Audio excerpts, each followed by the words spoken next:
હોતા હતા. શું? યજ્ઞ. યજ્ઞમાં મોટા મોટા ખેતર હોય તો યજ્ઞ થાય. અત્યારે બંડી યજ્ઞ ફ્લેટમાં કોણ યજ્ઞ કરાવે?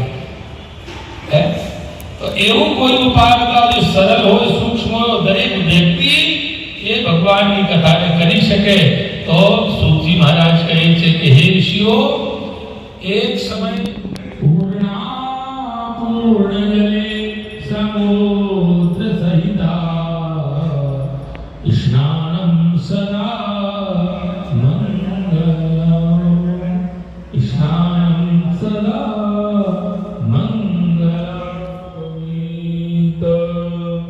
પરમં પવિત્ર પ્રજાપતે સહિજં પુરસ્ત્વા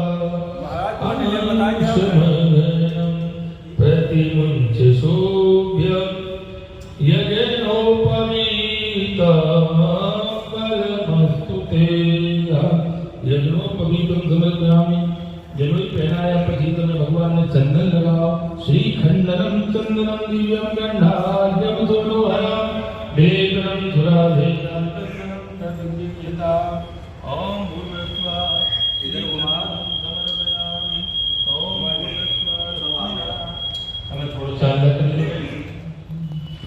रामाय रामभद्राय रामचंद्राय वेदिसे रघुनाथाय नाथाय सीताय पतये नमः।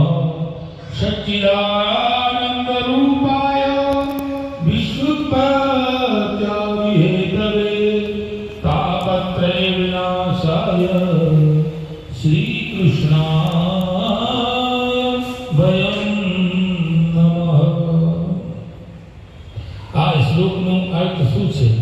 સચ્ચિદાનંદ રૂપાય વિશ્વોત્પત્ત્યાદિ હેતવે તાપત્રય વિનાશાય શ્રી કૃષ્ણાય વયં નમઃ।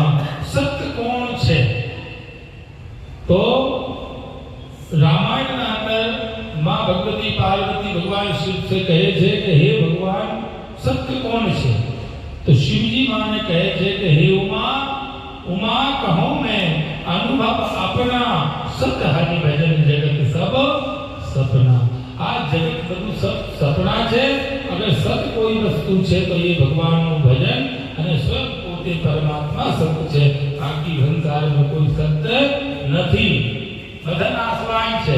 આપણે જેટલા પણ આ પૃથ્વી ઉપર આવ્યા છે બધા નાશવાન છે, કોઈ અજય અમર નથી।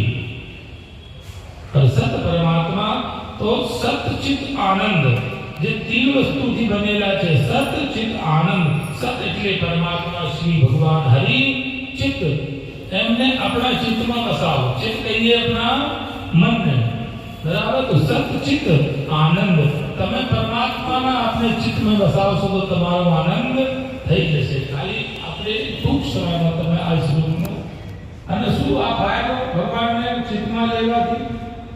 તો શ્લોક કહે છે સચ્ચિદાનંદ રૂપાય વિશ્વોત્પત્ત્યાદિ હેતવે તાપત્રય વિનાશાય। तीन प्रकारના તાપ હોય।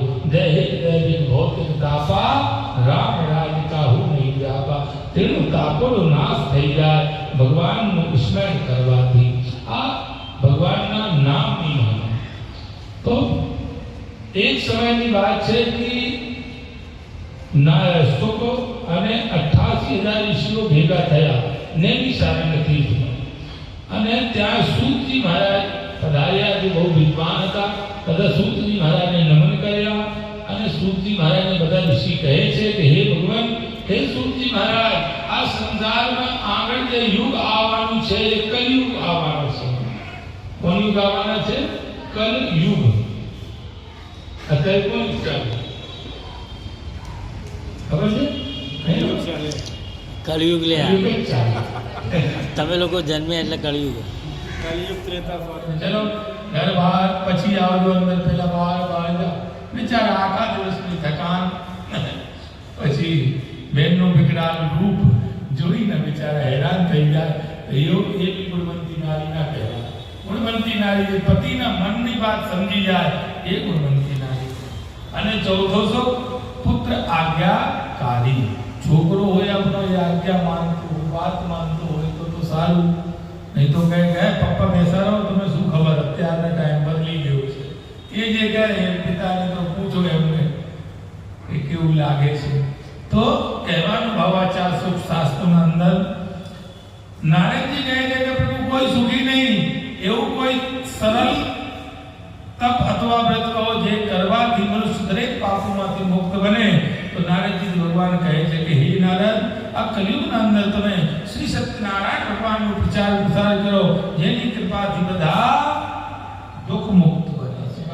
અને એ બ્રાહ્મણ ધનધામની વૃદ્ધિ થઈને અને ધન और સંપત્તિથી યુક્ત થયા. બોલો શ્રી સત્યનારાયણ ભગવાનની જય.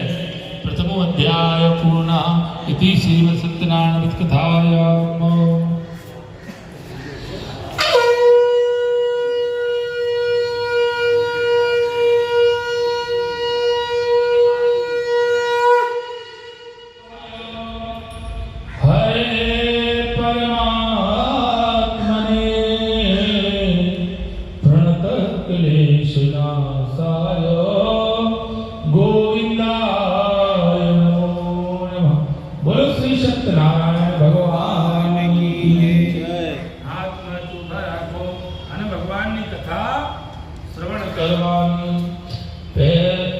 देखो सत्यनारायण भगवान की कथा के अंदर जितने अध्याय है 5 अध्याय है. हिंदी भी आवे ना, हिंदी समझो कि नहीं आती? हिंदी नहीं आवे. श्री हरि जगत